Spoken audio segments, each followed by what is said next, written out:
Well, everybody in the community will be aware that the restrictions around the COVID-19 outbreak are changing, and these create new obligations that people are not allowed to congregate in groups of more than 6, both indoors or outdoors. We may also see over the next few days additional restrictions taking place in terms of local authorities within the West Midlands area that do mean that there will be additional restrictions on top of those. I absolutely recognise this is an incredibly tough time for people. We're starting to get used to society opening up more, seeing friends, family, loved ones and getting together. I also know it's particularly hard for young people at this time who want to come together and socialise.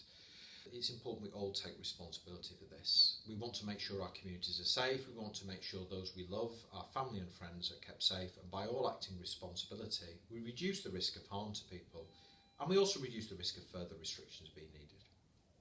Clearly the police have now got an important role at this time.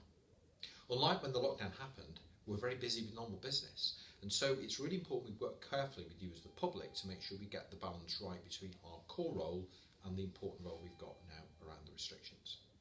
So to start with, I'm asking you, please take responsibility for following the rules, concentrate on your behaviour, that's the most important thing to start with. If you do need to get in touch with the police, we would advise you just reporting COVID breaches to be proportionate, but if you need to, then report through our online services first. We know when these changes happened in Greater Manchester, calls went very, very high from the public and they disrupted the normal 999 system. We want to avoid that happening. So please go online and report. But clearly, if things are an emergency or they're serious, then of course you must let us know more urgently.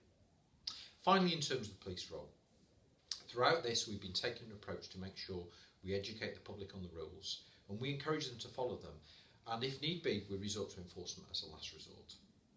We'll be continuing to target large-scale events where people are breaching the rules and making sure we're responding and dispersing them. We've had good success, we'll continue that. Along with the local authorities, we'll also be targeting the locations, areas, communities and aspects of life where we think infection rate is more severe. We'll be very targeted this time in what we do, and we want you to trust us to make sure we concentrate in the right areas and support us. It's a tough time for everybody, but working together and supporting the police at this time can make sure we minimise the risk of infection and we are able to get to a position where no further restrictions are needed, and maybe in the future these can be eased. Thank you for your support through what has been a very challenging time.